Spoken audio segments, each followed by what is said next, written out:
పంచమాధవ దివ్యక్షేత్రాల్లో ఒకటిగా బాసిల్లుతున్న కాకినాడ జిల్లా పిఠాపురంలో వేయించేసిన శ్రీ కుంతిమాధవ స్వామివారి ఆలయంలో ఈ నెల 26వ తేదీ నుండి స్వామివారి వార్షిక కళ్యాణోత్సవాలు ఘనంగా జరగనున్నాయి. వచ్చే నెల 2 వరకు జరిగే స్వామివారి కళ్యాణోత్సవాల్లో భాగంగా ఆలయ ఈవో బి ధనలక్ష్మి పర్యవేక్షణలో ఏర్పాట్లు పూర్తి చేశారు. ఉత్సవాలు స్వామివారికి ప్రతిరోజు ప్రత్యేక పూజలు, అభిషేకాలు, వివిధ వాహనాలపై గ్రామోత్సవాలు జరుగుతాయి. ప్రధానంగా 28న స్వామివారి కళ్యాణోత్సవం, 31న రథయాత్ర ప్రత్యేకంగా నిలుస్తాయి. ఈ సందర్భంగా ఆలయ ప్రధాన అర్చకులు చక్రవర్తుల మాధవాచార్యులు మీడియాతో మాట్లాడుతూ భక్తులందరూ ఈ ఉత్సవాల్లో పాల్గొని తిలకించి స్వామివారి కృపను పొందాలని కోరారు. 26వ తారీఖు ప్రారంభమై జనవరి 26 ప్రారంభమై ఫిబ్రవరి 2వ తారీఖు వరకు కూడా వైభవపేతంగా నిర్వహించబడుతున్నాయి.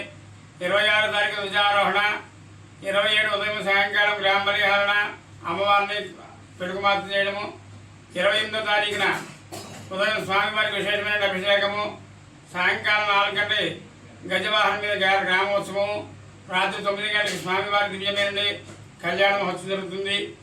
అలాగే మరునాడు 29వ తారీఖున ఉదయం గరుడ వాహనము, 30వ తారీఖు సాయంకాలం పొన్నవాహనము, 31వ తారీఖు సాయంత్రం రాత్రి 10 గంటలకి వివిధమైన బాణాసంచ బ్యానమేళాలతో వేదమంత్ర పండితుల యొక్క మంత్రాలతో స్వామివారి యొక్క రథోత్సవము, 1వ తారీఖు ఫిబ్రవరి 1వ తారీఖున ఉప్పాడ సముద్రంతో చక్రస్నానము, ఫిబ్రవరి 2వ తారీఖు సాయంకాలం 8 గంటలకి అమ్మవారి యొక్క పౌడింపాలంకారము, శ్రీ పుష్పయాగ మహోత్సవం జరుగుతుంది.